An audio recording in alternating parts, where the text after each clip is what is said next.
చూడాలి. కూకట్పల్లి జంక్షన్ లో ఈసారి జెండా పాతేదెవరు? గులాబీ పార్టీ మళ్ళీ గుబాలిస్తుందా? హాట్ సీట్ కాంగ్రెస్ ఖాతాలో పడుతుందా? మినీ ఇండియాలో కమలం పాగా వేస్తుందా? కూకట్పల్లిలో గెలుపెవరిది? కూకట్పల్లి ఒకప్పుడు కుగ్రామం, అప్పట్లో చిన్నపాటి ఫారెస్ట్. ఇప్పుడది హైదరాబాద్ కి హార్ట్ బీట్, మహానగరానికి మణిమాయ మకుటం. ఆ మాటకొస్తే ఆసియాలోనే అతిపెద్ద కాలనీ కేపీహెచ్బీ ఈ సెగ్మెంట్లోనే ఉంది. గంజి నుంచి బెంచి వరకు, కార్మికుల నుంచి కరోడుపతి వరకు అందరూ ఉండే కూకట్పల్లి తెలంగాణ పాలిటిక్స్ లో హాట్ సీటు. ఇక్కడ గెలుపు నల్లేరు మీద నడికేం కాదు. ప్రతి అంశం ఇక్కడ రాజకీయాలను ప్రభావితం చేస్తుంది. లీడర్ ఇచ్చే ప్రతి స్టేట్మెంట్ ఎలక్షన్ జడ్జిమెంట్ పై ఇంపాక్ట్ చూపిస్తుంది. ఇక్కడ దాదాపు 4.5 లక్షల ఓటర్లు ఉన్నారు. ఉన్నవారిలో 2 లక్షల మందికి పైగా స్థానికేతరులే. ప్రధానంగా సీమాంధ్ర ఓటర్ల డామినేషన్ ఎక్కువ. డీలిమిటేషన్లో భాగంగా 2009లో ఖైరతాబాద్ నుంచి విడిపోయి కూకట్పల్లిగా మారింది. మూసాపేట్, బాలానగర్, కూకట్పల్లి, ఫతేనగర్, బోయిన్పల్లి, బేగంపేట్ కొంత కలిపి కూకట్పల్లిగా ఏర్పడింది. 2 జిల్లాల్లో ఉన్న ఈ సెగ్మెంట్కు ఇప్పటి వరకు 3 సార్లు ఎన్నికలు జరిగాయి. మొదటిసారి 2009లో లోక్సత్తా నుంచి జయప్రకాష్ నారాయణ గెలిచారు. 15,000 మెజారిటీతో కాంగ్రెస్ అభ్యర్థి వడ్డేపల్లి నరసింగరావుపై జేపీ విజయం సాధించారు. తెలంగాణ ఏర్పాటు తర్వాత 2014 ఎన్నికల్లో సీన్ మారింది. ఈ సీటును టీడీపీ కొల్లగొట్టింది. మాధవరం కృష్ణారావు బీఆర్ఎస్ అభ్యర్థి గొట్టిముక్కల పద్మారావుపై 43,000 ఓట్ల పైచిలుకు మెజారిటీతో గెలిచారు. ఆ ఎన్నికల్లో కాంగ్రెస్ 3వ స్థానంతో సరిపెట్టుకోవలసి వచ్చింది. అనంతరం జరిగిన పరిణామాల్లో భాగంగా మాధవరం పచ్చకండువా పక్కన పెట్టి గులాబీ జెండా పట్టుకున్నారు. 2018లో కృష్ణారావు సిట్టింగ్ ఎమ్మెల్యేగా కారు గుర్తుపై పోటీ చేశారు. ఆ ఎన్నికల్లో టీడీపీ కాంగ్రెస్ పొత్తులో భాగంగా టికెట్ నందమూరి సుహాసినికి ఇచ్చారు. హోరాహోరీ పోరులో మాధవరం కృష్ణారావు 41,000 మెజారిటీతో విజయం సాధించారు. సుహాసినికి 70,000 పైచిలుకు ఓట్లు పోలయ్యాయి. 3వ ప్లేస్లో బీఎస్పీ, 4th ప్లేస్లో బీజేపీ ఉన్నాయి. ఇక ఈసారి కూడా సిట్టింగ్ ఎమ్మెల్యే మాధవరం కృష్ణారావుకే టికెట్ ఇచ్చింది బీఆర్ఎస్. కాంగ్రెస్ నుంచి బండి రమేష్ బరిలో దిగారు. బీజేపీ జనసేన పొత్తులో భాగంగా జనసేనకు టికెట్ వెళ్లింది. ఆ పార్టీ నుంచి ప్రేమ్ కుమార్ నిలబడ్డారు. 3 సార్లు 3 రకాలుగా తీర్పిచ్చిన కూకట్పల్లిలో ఈసారి విజయం ఎవరిదనే చర్చ ఆసక్తికరంగా సాగుతోంది. సిట్టింగ్ ఎమ్మెల్యే ఈసారి గెలిచి హ్యాట్రిక్ కొట్టాలని చూస్తున్నారు. గ్రేటర్ ఎన్నికల్లో క్లీన్ స్వీప్ చేసి తన బలం చెక్కు చెదరలేదని బీఆర్ఎస్ చాటుకుంది. చేసిన అభివృద్ధి, కట్టిన ఫ్లైఓవర్లో, వేసిన రోడ్లు తమను గెలిపిస్తాయని ఆ పార్టీ గట్టి నమ్మకంతో ఉంది.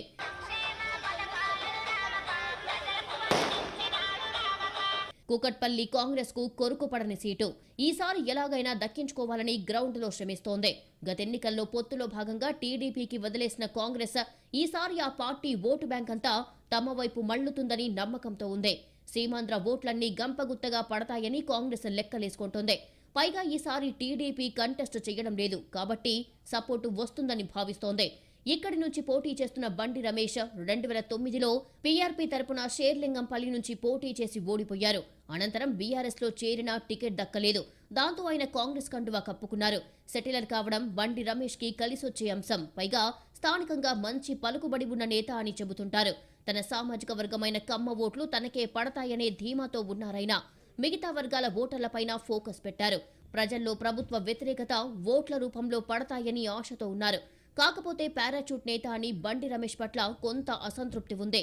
ముస్లిం మైనారిటీలు, దళితుల ఓట్లను ఏ విధంగా తనకు అనుకూలంగా మార్చుకుంటారు అన్నది కూడా ఇంట్రెస్టింగ్ పాయింట్.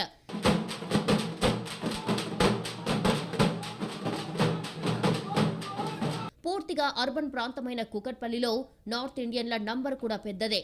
ఆ కోణంలో బీజేపీ ఇక్కడ గంపెడాశలు పెట్టుకుంది. అయితే పొత్తులో భాగంగా ఈ సీటును జనసేనకు ఇచ్చింది కాషాయం పార్టీ. వాస్తవానికి ఈ సెగ్మెంట్ ని విడిచిపెట్టేందుకు బీజేపీ సుముఖంగా లేదు. ఒకవేళ జనసేనకు ఇస్తే కండువా వదిలేసి వెళ్లేందుకు రెడీగా ఉన్నామని అల్టిమేటం ఇచ్చారు. దాంతో రంగంలోకి దిగిన కాషాయ పెద్దలు లెక్కలు, ఈక్వేషన్లు వేసి క్యాడర్ ని కన్విన్స్ చేశారు. దాంతో జనసేన అభ్యర్థి కాపు నేతైన ముమ్మారెడ్డి ప్రేమ్ కుమార్ బీజేపీ పొత్తులో ఫైనల్ అయ్యారు. ఇక్కడ ఉన్న కాపు ఓటర్లనే నమ్ముకుంది పవన్ కళ్యాణ్ పార్టీ. అయితే కమలం క్యాడర్లో అసంతృప్తి ఇంకా చల్లారలేదని పార్టీలో చర్చించుకుంటున్నారు. ఈ నేపథ్యంలో పవన్ కళ్యాణ్ ప్రచారంపైన నమ్మకం పెట్టుకుంది బీజేపీ అధిష్టానం. అయితే బీఆర్ఎస్, కాంగ్రెస్ ఓట్ల ప్రవాహాన్ని తట్టుకునే శక్తి జనసేనకు ఉందా? బీజేపీ క్యాడర్ ఎంతవరకు సపోర్ట్ చేస్తుంది? ప్రస్తుతానికి ఇవన్నీ క్వశ్చన్ మార్కులే.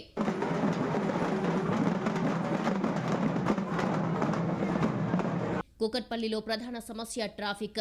చిన్నపాటి వాన పడితే గంటల కొద్దీ గ్రిడ్ బ్లాక్ అవుతుంది.